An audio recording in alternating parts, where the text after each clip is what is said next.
This is the Care Experience. This is episode 3. They let us on the air this long. We're surprised, but we're here, back and booming. There's your phone. That's not my phone. It's your phone. Your phone is going off there. This is That- a podcast. This wouldn't be my phone. I'm professional. But I left my phone outside. I get my phone away. This is our first podcast after coming back from the Christmas break. We hope you all had a lovely break, although it's going to be a couple of weeks on until you hear this. So there's a few different timelines going on in this podcast. It's like Witcher. I don't know if anybody saw Witcher over Christmas. Witcher. Oh, that was, oh my god. I was watching it, yeah, and it was really good. But then, like, midway through, I was like, what's going on here? This is mad confusing. Like, this scene is like present time. Like, yeah, it's timelines. It's like this podcast. I was so annoying. But at the end, it was brilliant when it was all put together. It was Do brilliant. you know what I didn't like about it? Did you watch Game of Thrones? Yeah. They're like the White Wolf. The dire wolf. No, the White Wolf. Do you know, like, I think they were calling, I think that's what they call Jon Snow. Okay. The White Wolf, like, Yeah. or something like that. But that's what, the White Wolf. And some of the things kind of sound like Game of Thrones. And everyone was like, oh, this is new Game of Thrones, we're better. I was like, the only thing in common is, like, that it's fantasy and they have swords and stuff. Yeah. Well, it's a genre. That's like comparing every action movie, like. Yes, but it is and it isn't. It's a big kind of fantasy thing. People were really pissed off about the end of Game of Thrones. Oh, People are never it going to was get terrible. over it. It was terrible.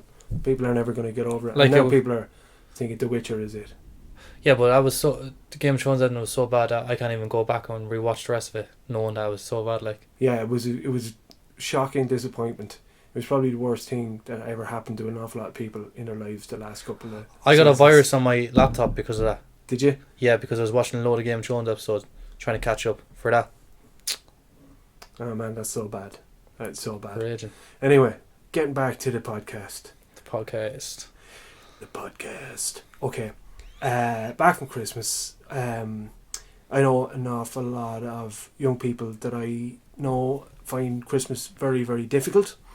I hope that if you found Christmas difficult, that you manage to have a couple of memories that are happy for you after you manage to glean a few out of that. And I hope if you have kids, you're happy that you're able to make their Christmas better for them. And you're invited over to Peter's house next year for Christmas.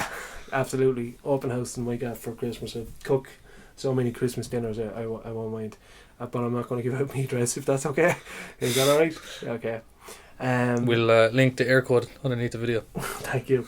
On that note, I suppose we got some really bad news over Christmas. There was a very great advocate and a great voice for the rights of children in care passed away on New Year's Eve. Shane Griffin from Newbridge, who I would have known professionally, and he would have became a friend through that time. He passed away, and I suppose an awful lot of people who he was close to are still reeling a little bit from that. I'd like to pass on my sympathies to his family. I met his sister Kira today, and we had a cup of coffee, and his wife Sylvia and his daughter Hillian. It was a real shocking thing, because he was really, really proactive in putting the rights of children in care out there, and he would have rattled a lot of cages in the government. He would have brought up an awful lot of issues. He would have spoken the Dáil, and he would have changed an awful lot of people's lives for the better. The funeral was a huge outpouring of grief for him, and they read some of his poetry at it, and it was absolutely heartbreaking. It was but it was a tribute to he was a great man, and he was a very special person. I hope to do a longer podcast about him. I know there's a lot of recordings of him speaking around. I'm going to track down a few of them, and we're going to try and make something out of that over the next few months. Yeah, he was a really great guy, and we're all going to miss him. And there's a very important voice missing now for children in care. But I suppose we'll have to remember what he did during his life anyway, during his short life. And he had it. I was talking to one of his friends at the funeral, and he said, Jesus, he couldn't catch a break. You know, he had a very tough life as a child.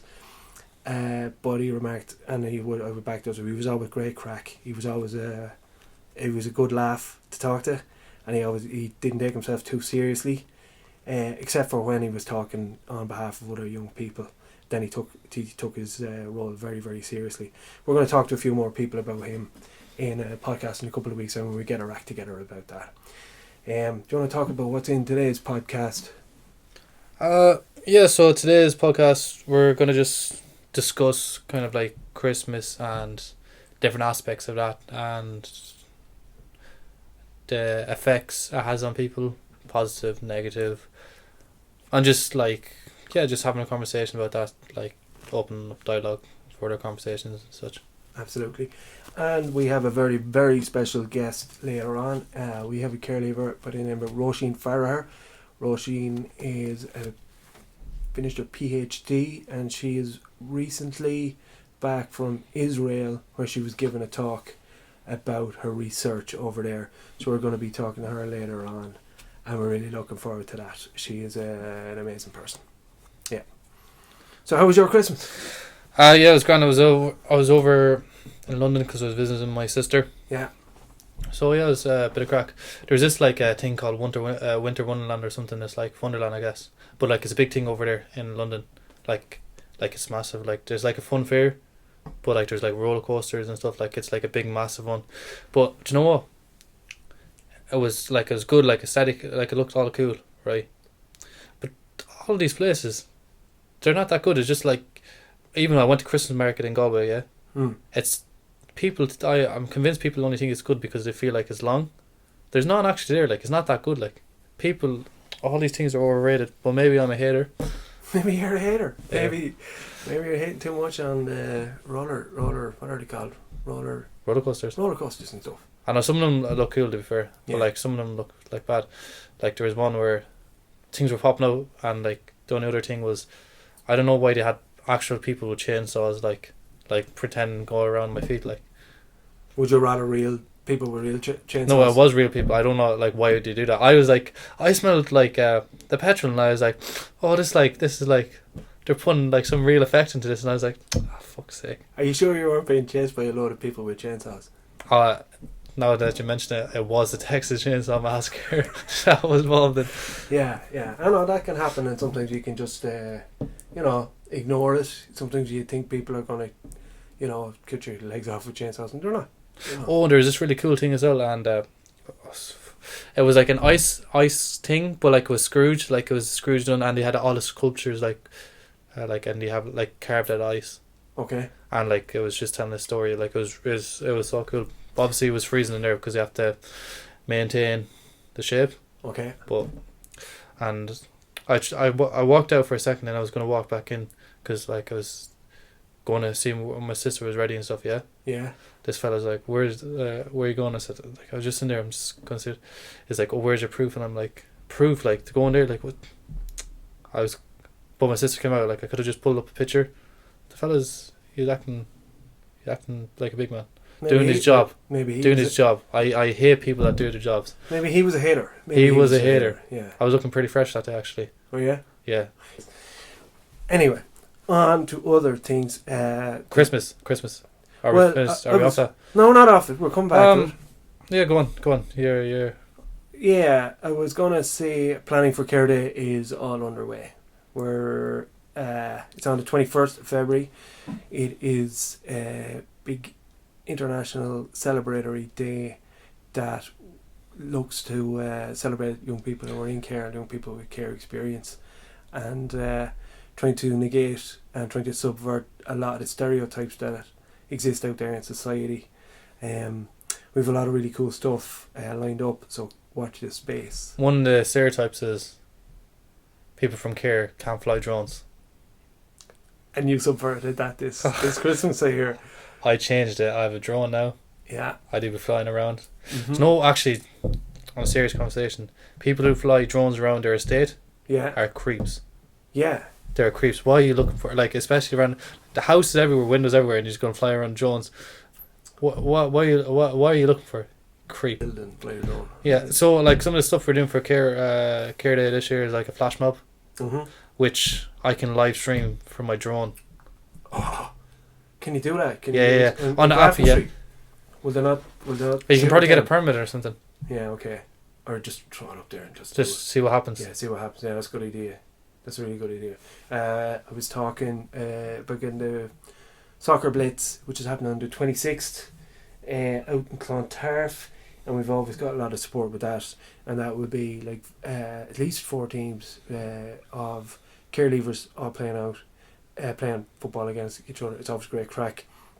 Oftentimes, find a lot of young lads who come out with care. It can be not their only, but it can be a very important outlet for them, and it's an important social outlet for them. You know, that they can actually go up and play a bit of ball, and then they can hang out afterwards and talk to the aftercare workers or whatever, talk to if they have any needs, and hopefully that'll be keeping on going on. Anyway, Christmas, I came back, I suppose it was coloured by the death of Shane Griffin, and it just made me think an awful lot of the experience of people who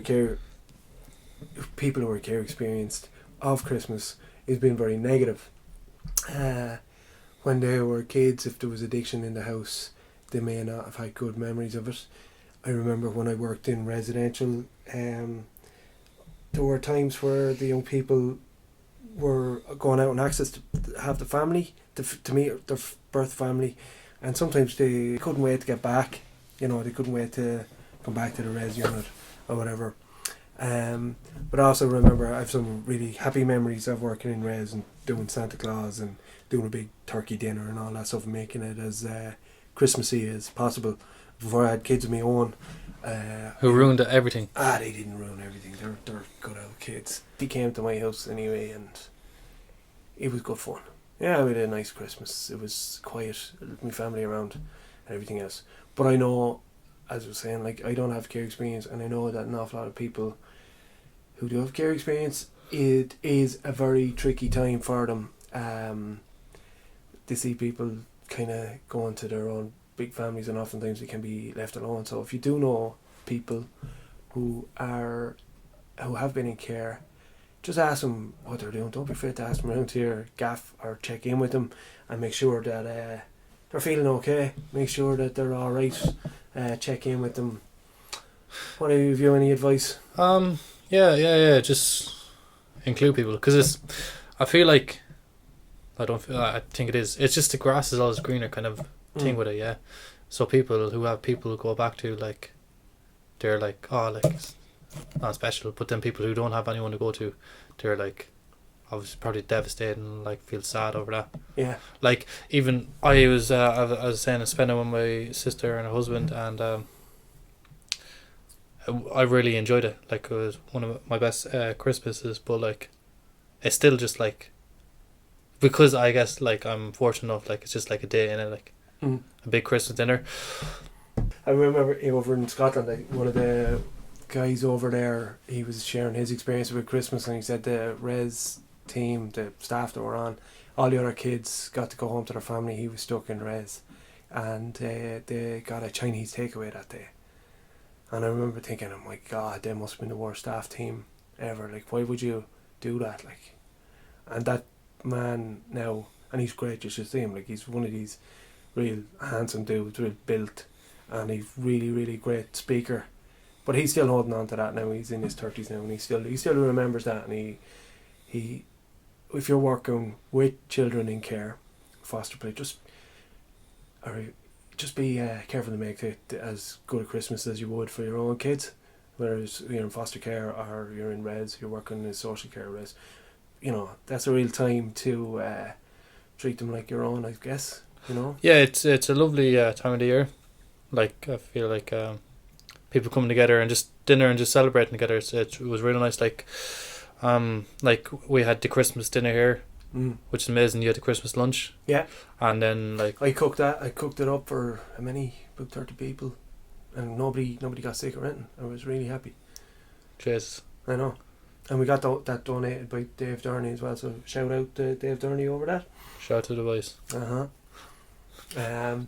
Yeah, like, Christmas, I got to sit down and eat loads of chocolate and cheese for a couple of days and, drink a lot more than I usually would. I like it. I like Christmas. I did the opposite of what you did. I didn't eat that much chocolate because I can't, because I'm diabetic. Okay. I didn't drink. Drank some water. You don't really drink that, do you? No. Yeah. I got kind of like crazy with it. I drank some Coke Zero in the cinema. That's pretty wild, man. Someone was telling me about like their Christmas and like them doing all this wild things, and I was like, played a bit of FIFA. No, watched Scrooge. Got dinner. Yeah. It's crazy. Don't even. Like, it's cold, it's wet, I suppose. It's winter solstice. We've been celebrating it for a couple of thousand years before Jesus got born anyway. Let's not. We're not going there. We're not going to go into Jesus. Are we not? No, because I think we could dedicate a... No, because people get upset, don't they? Like, but was Jesus actually in care with Joseph and Mary?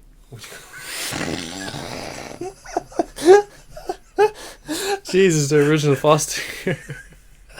Oh, you're a blackguard. I am a blackguard. Yeah, sorry. That's true. That's true.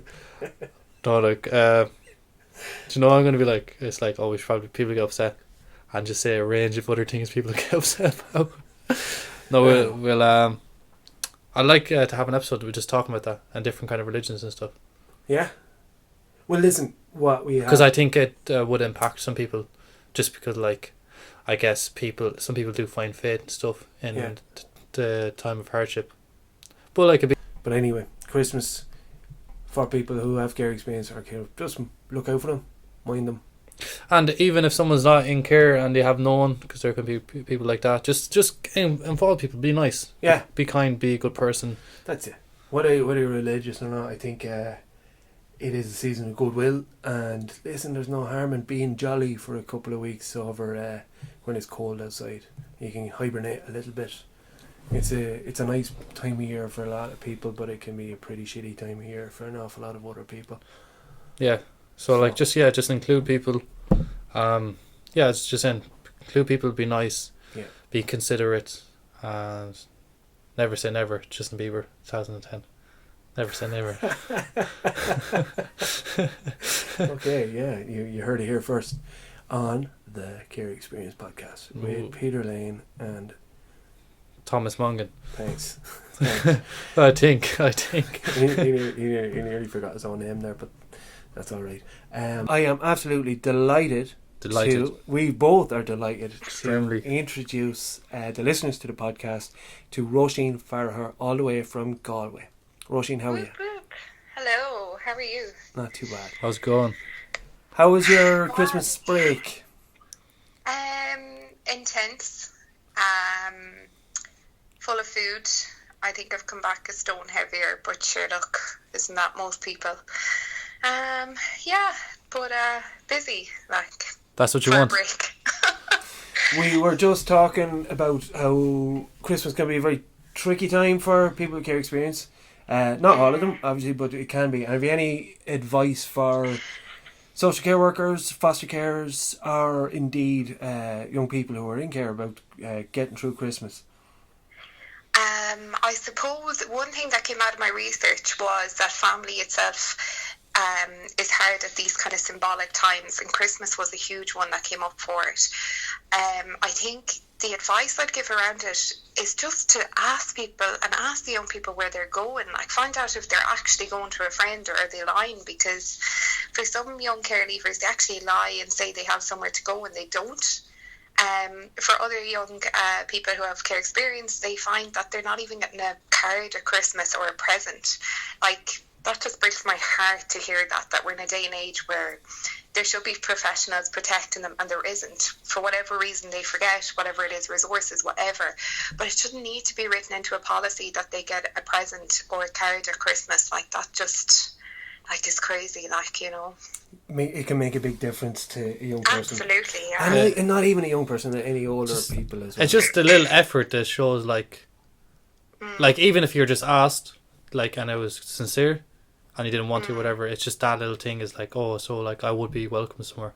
People care about it. Yeah, like just that little, like even like, do you know, it's just like as simple as someone, like a stranger doing something nice for you. Like the last day I was in Aldi and 2 people let me jump in front of them because I only had one thing. Like it was like, that was a very nice thing to do. Yeah. So if you're just if you're like doing that like 10 times more by inviting them over for Christmas dinner, that's just and that amazing. reminds me of the day I was in where was I shopping, and I got one of those, you know, those €5 off or €10 off vouchers that you get the whole time. Yeah. And I saw this lady behind me who had, you know, a lot more shopping than I had or whatever, so I gave it to her and she was so grateful. So weeks later, anyway, I landed into Dunn's with my partner and we were shopping away. And we went to, you know, this till or whatever and had all the shopping up, and this guy who was at the next till came over to us and had handed us the voucher, and I thought, oh, well, there's karma now coming back to us, you know, and I really do believe in that, you know, that if you're good to people, it will come back to you in return, you know. Absolutely. Paid forward. I had a lovely lady on Christmas Eve give me 2 tenner vouchers in Dunn stores, and I already had a €25 voucher. Are we promoting Dunn's here? Taking it back. We're not promoting anyone. Unless they want to sponsor us. Game Bernards. Dunn's might be good for us next Christmas. Be good to the Carelevers. We'd never sell out unless we got a tiny bit of money. Nobody's buying. Roisin, can I backtrack a little bit and ask you to tell us a little bit about yourself and tell us a bit about the research you're doing, you've done. Okay. I suppose I'll talk a little bit first of all maybe of how I went into care in that process. So about a month ago, 10 years ago, if that makes sense. So 2009, in November-ish, around that time, I decided to run away from home. So I was 16 at the time, and I'd suffered very high levels of abuse and neglect in my childhood and early adolescence. Probably like most other young people who've gone into care, been taken in. So because of that, I didn't have proper levels of support. I was deprived of a sense of security, dignity, of being listened to, of being loved, of being valued, you know, that my problems mattered and that they would be fixed, you know, that the state and the system cared for me, even if my family members didn't. Yeah. So when I left that day, I was very lucky because I was able to run away to my best friend's home. So this was a best friend who I was in school with at the time, and her mum was very, very kind to me and basically just took me in. So I stayed there for a number of days, and then I met with the social worker and some talks kind of happened, and then one of my uncle's wives asked me would I like to stay with them, and of course I said yes. So that would have all happened about 10 years ago in 2009. Okay. Mm-hmm. So that was the process of going into care, and then when I was there, I was still finishing off my leaving cert, so it was quite tough actually, even in terms of practicalities of getting to the school and stuff like that, because I had moved further away from my school, and there was a whole issue over bus tickets and being out of the zone and everything else to get the bus and all this kind of crack. So thankfully I got through that though and did my leaving cert. I didn't get enough points to go straight into arts in NUI Galway. That's where I kind of wanted to go at that time. And I ended up going to GTI, one of the technical institutes, for a couple of months. I think I was there about 2 months. And I didn't really feel like this was the place I wanted to be, because it reminded me of kind of school and just being in them kind of classrooms and stuff like that, the setting of it and signing in and all that kind of crack. So I didn't really like that kind of ethos and kind of thought I want to get out of here. I kind of wanted to go to NUI Galway. So then I heard about the Access programme in NUI and I applied for it, and it's been one of the best things that I've probably ever done in my life. What exactly is that Access programme, sorry? So basically, for people who may have disability, may not have gotten their points for whatever reason, through illness or maybe some sort of issue that happened, maybe in their leaving cert or time in school, that didn't allow them to get their CEO points, you can apply to Access. Mm-hmm.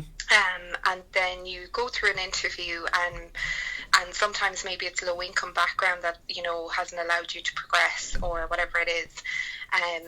And I kind of fit a few grounds of that. So I went through the interview and got in, and basically it was a pre-run of what I wanted to do in my degree. So for example, we did modules and courses that were like my arts degree should I have progressed. So I wasn't technically fully in NUI as a student, but I was visiting the campus and doing modules that I would have been doing, like academic writing, computers. I did some Irish economics. I think I did some stuff around that. And a few other kind of subjects I can't even remember now. It's been about 9 years ago, I'd say, since I was there. But we did a number of subjects that prepared students to go fully into college and bring them up to a level of a level 8, which is quite high anyway, and prepare students to be in a position to kind of go on and get a degree, and maybe start their academic life or whatever it is they want to do. Very good. That's pretty interesting and very informative. So after... One thing I suppose I really liked about Access was that people in the room knew you were there for some sort of disadvantage, as we call it, but nobody was really ever asking. So it was a lot different to kind of other experiences I would have had. You know, nobody was asking me why are you here, or what happened in your family, or what was going on for you, you know. And I really like that ethos, and I'm still friends with about at least 3 or 4 of those people today, like really, really close friends still. I think it's because of that ethos, and because we didn't necessarily need to talk about it. I feel the same way about that with when I meet care leavers. It's kind of an understood elephant in the room, but not an elephant in the room, if that makes sense. Yeah. It's kind of an understood kind of thing, you know. Yeah, that's brilliant, because like just your experience or whatever happened, it doesn't define really who you are as a person. And it's like you're so much more than that. So it's good that you can just like move on from that and just get to know each other as like people and who we actually are. Moving through your journey through education, you are, like, I suppose we're jumping over a couple of steps here, but you have recently been in Israel. Tell us a bit about that. Yeah, so as part of my PhD, I suppose I should explain the PhD. So I did my degree, passed that thankfully, and went on to do a Masters in Community Development. And then straight after the Masters, I went in to do PhD research. And my research really is looking at family for young people in care. So really we're talking about, you know, how do they see and experience, understand family? Like, when do they join a family? What's important about this? What makes certain placement work over other placements? You know, what are kind of the policy and frameworks that maybe hinder these kind of family connections in Ireland? And we know for young people in care it's a lot different, because they may have 20 different types of family. They may call their friends family. They may have a number of different foster placements. They may have had biological family that they're still in contact with, or maybe they're not in contact with. So it's a lot more complex for somebody who's been in care, the idea of family. But as part of my PhD research, so while I interview participants about this, I have had a number of opportunities to go away and speak on this issue, which has been fantastic. And one of them was recently in Jerusalem in Israel, and that in itself was an experience. I think I went over with a little bit of a different perception of what was expected from me. So I was invited to go over, which was fantastic, and I went over explaining my research methodology, and everybody else was like, here's our research, here's our findings, here's everything else, and I was like, oh wait, was I meant to give you more? so I stood there talking for about 25 minutes on my research methodology, because it's really important to me, because I am a care leaver. I do have experience, but I also have perceptions about family. I also have perceptions about Tusla. I have preconceptions, bias, all of this kind of stuff. And I wanted to kind of distance myself somewhat from that. Now, of course, it's great that I know that. I understand the lingo. I understand the words like aftercare. I understand the words that young people in care might use when they're giving me this information. But at the same time, I don't want it to be about me, and I'm not the expert in this, you know, and I have been, you know, it's a few years since I've been in care, so I'm not an expert even anymore about it. So it was quite interesting when I landed over and gave my presentation, because I felt like I should have given a bit more on my findings. So I'm hoping to finish this time next year. and I obviously have good kind of preliminary findings at the moment, so I kind of felt a little bit left out in a way. And I also felt that the Israel trip was so intense. We had 3 days of a conference, so from the Tuesday to the Thursday, and it literally was 9 to 5 most days. And some of the evenings they had certain things planned for us around, like going to the Holocaust Museum, one of the Holocaust museums over there. And that was so intense for me, because when I spoke on the Tuesday, so I was kind of one of the first up midday on Tuesday, or mid-afternoon, I had said, I'm one of those people that you're all talking about around child maltreatment, because I kind of thought there would be more there who had personal experience, but a lot were kind of researchers in that area. Yeah. So I'd kind of given this dig anyway on the Tuesday. And by the Wednesday morning, I was so triggered by certain things. I couldn't believe it. One of the talks particularly on the Wednesday morning, was about how children adapt to abuse. So it's not just fight or flight, but it's adaptation. And this professor, or I think she might be a doctorate, I'm not sure, but she was talking, one of these ladies from Canada was talking about her research, and she was saying about how these young children would adapt to the abuse that they're having. So, for example, she gave a story about a parent coming home and this young boy being at home, and he saw a knife and a belt in the room, and he knew his father was in bad form. So he hid the knife because he knew that this would create more and be more harsh. Yeah. But he would give the father the belt. So it was like this kind of adaptation that he knew if he fought it, the consequences would be worse for him in terms of the abuse. And it just, it was such a kind of a harrowing thing to listen to, and I was kind of taken aback by kind of the researchers over there as well, that there wasn't a lot of, this may trigger you, there's a room outside. Me as a lecturer, I would be so careful with my students around this kind of stuff, I think maybe I'm oversensitive to it because of my care experience. But I was just so taken aback by the culture was so open about it in some ways over there. In Israel, they have another policy around if there's an allegation made against a child if the allegation is against the parents of a child, they will investigate before they even tell the parents. That wouldn't even happen here. Parents would want to know what's happening with their child, what was going on, what was said. It was so different to here. So they would meet the child in school and try and investigate.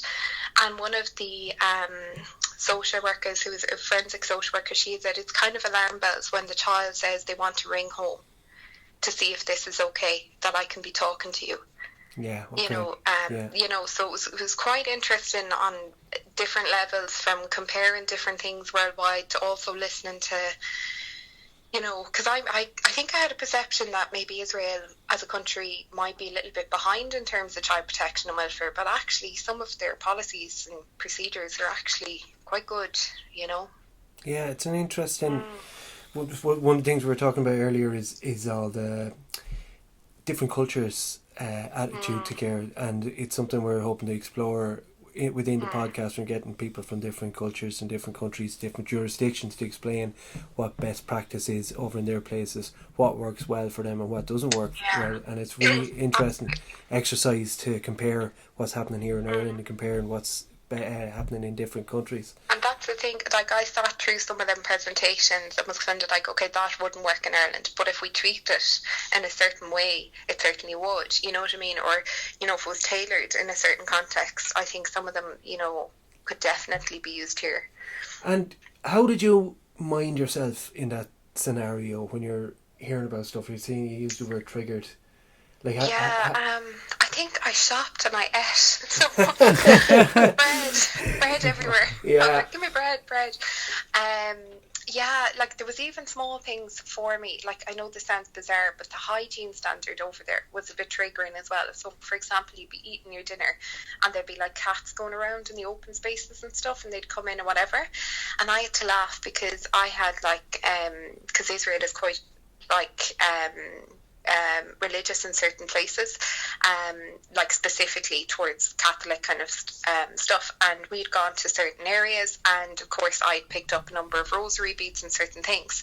So I put my bag down, and one night we were out for dinner, and I was like, oh my God, if the cats go to the toilet now and this stuff, I was so worried about my gifts and certain things. Like, it constantly was like, you know, a hiding kind of thing. And I suppose, like, you don't want to come home from a place like that and give a weird present and say, listen, there's an awful bang of cat piss off these rosaries. Like, you don't want that, really. Like, you know, that's fair enough. I mean, like, I don't know, it was just, I think the whole thing was so different. But you see, when I've gone away before, it's normally to like a safe place like Portugal or something, you know, at other conferences. So it's not, or Cork. For example, like even when I went over there, I was so worried about what clothes I would bring, of course, yeah. You know, and certain things like that. So I was constantly, you know, aware of things that I probably never would have thought of in any like kind of other place that I would have went to just yet, you know. There's so many layers to Israel as well, like, and it's such a meeting point for all the different cultures, and it's so important over there. It's such an important site for so many cultures. So you have your childcare stuff there, but you've also all these different all these different cultures meeting right there in the middle, where it's like a tinderbox. That's the thing, like I was saying to you, even buying the rosary beads and walking to maybe the Jewish quarter where I put a note in the Wailing Wall, like that was an experience, but I was hiding certain things so people wouldn't be like, why is, you know, a Christian or Catholic going into this section, you know. But it's kind of respectful to them as well, that you're not like showing off, especially if you're going like somewhere like that. It is kind of respectful, like I'm coming into something that's important to you.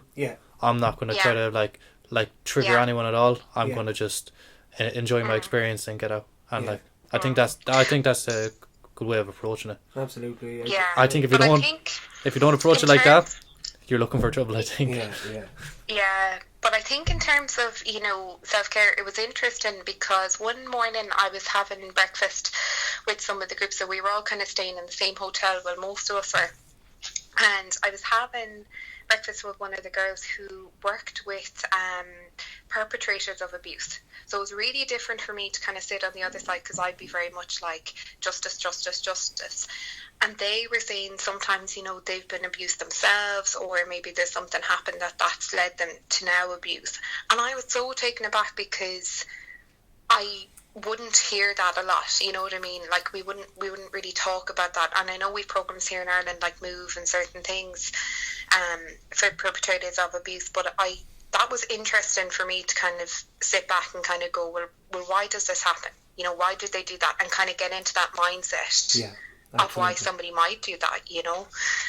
And I suppose, like I said, in other terms of self-care, I was there to learn, and I always like to question myself, you know, on my own beliefs in certain things.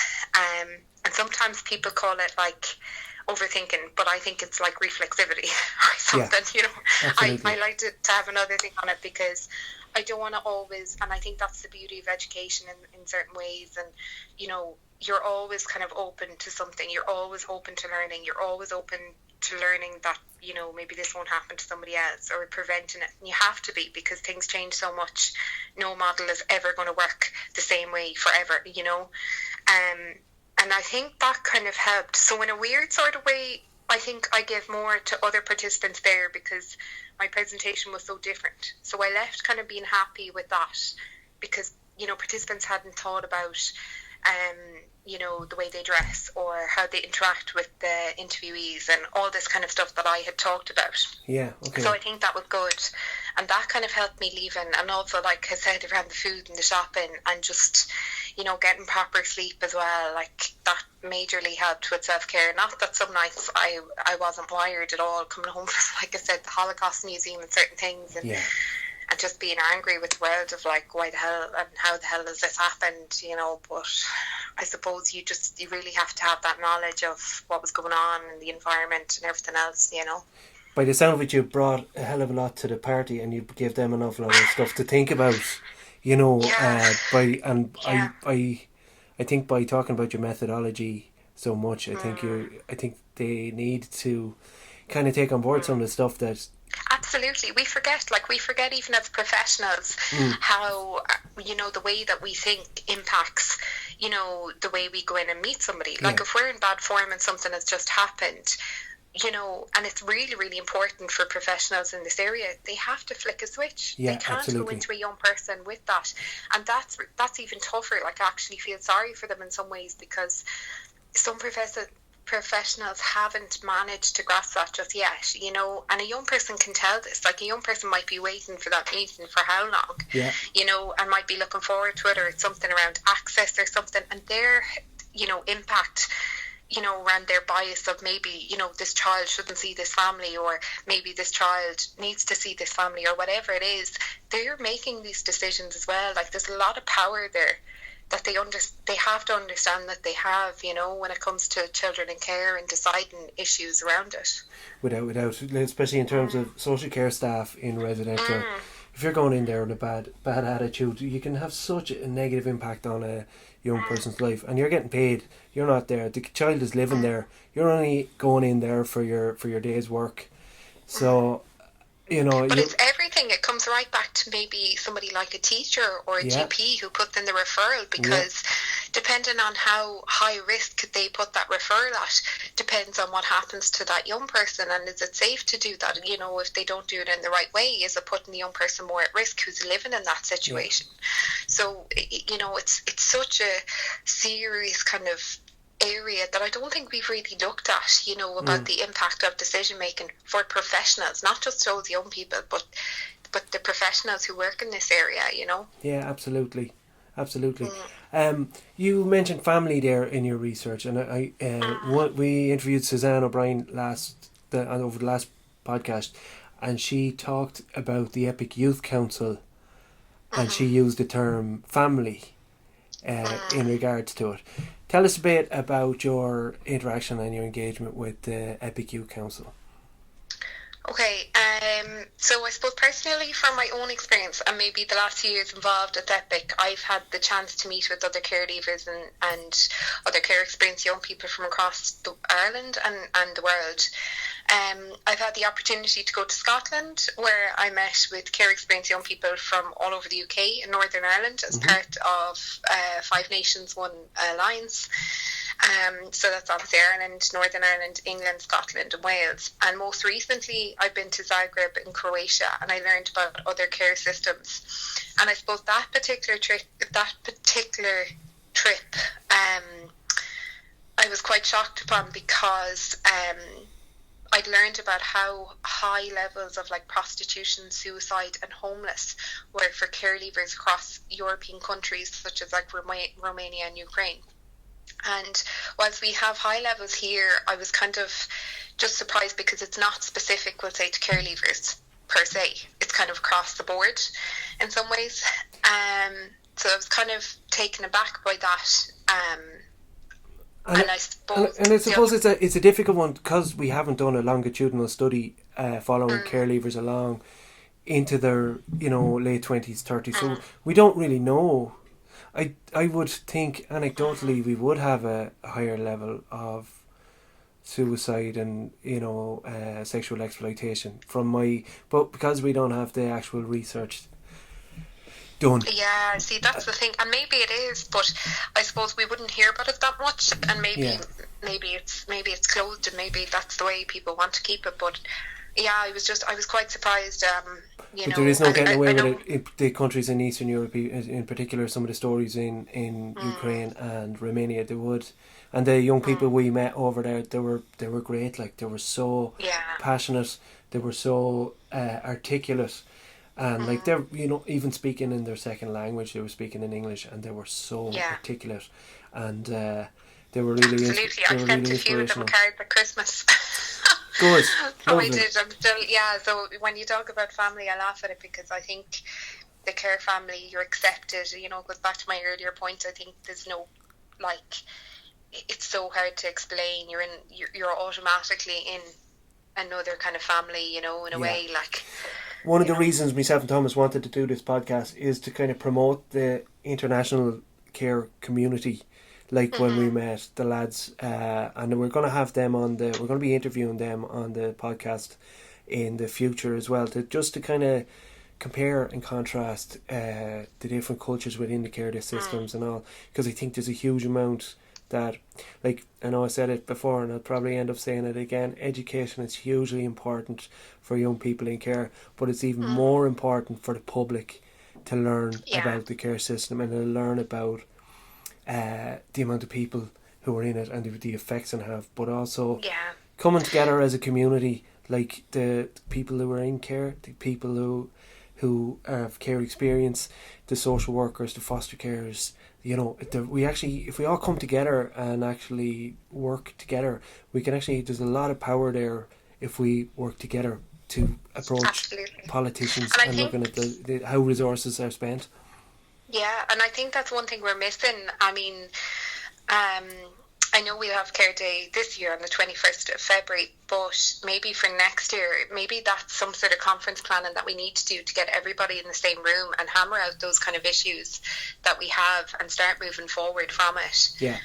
You know? Absolutely. Roisin, thanks a million for taking the call. No problem. Thank you for inviting me on. No bother. Well, we'll probably have you on again. You're a good old guest. You know your stuff. I don't know if I do. Am I too in the academic language now? Am I? So listen, I've become one of those. So I have. Our listenership is very highbrow. So I wouldn't. There's no need to underestimate them. You know. Yeah, absolutely. Us down in Galway, holding up the fort, huh? Yeah, thanks so much. It's been so informative and amazing. You're so welcome. Thank you. And that's only a small glimpse, so we would love to hear from you again on future episodes and stuff. And you're an inspiration to see what you're such a good role model to young people and women. And women, obviously. And men. Young men and women. Yeah. Can I just get this in writing from you, you know? That's too much. That's asking too much. We've recorded it. Every day I sit at my desk and I type away, I would just love, little bobbleheads from you to talk, So it'd be great if I could just get that. Listen, Roisin, I'm sure you have a budget for it somewhere. Oh, listen, in our high class studio here. Amazing soundproof. We're from pretty much top to bottom. We're in a broom cupboard basically, but it's doing the trick. People don't know that. Oh yeah, sorry. It's we have like a fountain in here. Give away your location, lads. Come on. You know, people screaming at the door, waiting to get out paparazzi and everything. Listen, thanks so much for having us, and we'll chat to you again soon. Okay, mind yourself, Roisin. Bye bye. Thanks. Bye. Bye. Well, Irish people like that. Bye. Okay, we're going to play another song for you now. This is the most recent one that we recorded with Gary McCarthy, GMC Beats down there. It is Jasmine Mooney and Conor Ryan, and we'll talk to you in a few minutes. Okay.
get up and rise for the lies in the system and the truth that is disguised. It's our pride on the line, we're sick of trying to hide what I'm going through. It's like we're going nowhere new, so I have to cross the borders making moves. No, I'm not joking you. Let the power flow through, just know you're not to blame. We will finish what we started and we're gonna make that change. We are an army that you can't take down. We are marching with pride and marching with a crowd. We deserve to be accepted and loved. Any hate in our way, then we will rise above. I'm a fighter, survivor of the unknown. Even though at times I wish I could just run home, but I'm in charge of my life. I'm a star in the sky, just watch me. I will go far when I fly. When you see my side of the story, then you cannot ignore me. Gonna take the power back. Together we stand, show you what we plan. When you see my side of the story, then you cannot ignore me. Gonna take the power back. Together we stand, show you what we plan.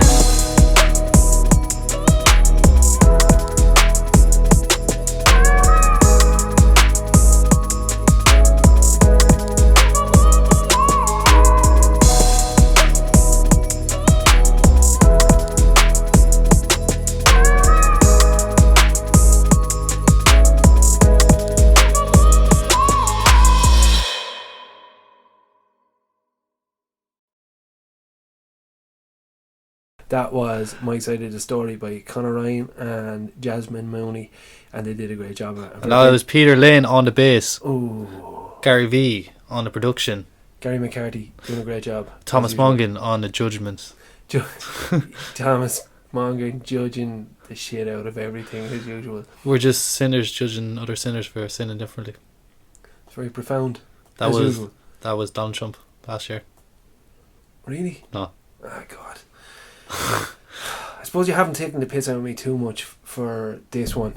I didn't. The last two now you ripped me out of it, so I feel a bit better now. I'm not getting the piss taken out of me as much, which is good. At a certain point it becomes a hate crime We haven't crossed that line yet, and we hopefully never will. for the colour of your beard. I have a beautifully coloured beard, I'll have you know. And anyway, that's it for the care experience for this week. We really hope you enjoyed it. Really hope you mind yourself out there and mind other people if you can. Have you the Instagram up and running? By the time this is uploaded, I'll have the Instagram up and running. So just like last episode, Yeah. DM us, email us. You can email me at peterlane@epiconline.ie. We just want, if you've been in care, you want to share your story, if you've any art, if you've any songs, poetry, anything like that you want to share with us, this is the platform for you. And if you have any questions, ask any questions. If you're not from care and you have questions and you're curious about some things, just ask us, and I'll open a conversation for dialogue that we'll get to in future episodes. We have a bunch of really interesting people to be interviewed over the next couple of months, and I'm sure there's an awful lot of people out there we haven't discovered yet. So be cool, feel free, give us a shout, and we'll chat to you soon. That's it from me. Thanks a million. Take care. Take care. Like and subscribe to the Caresystem podcast.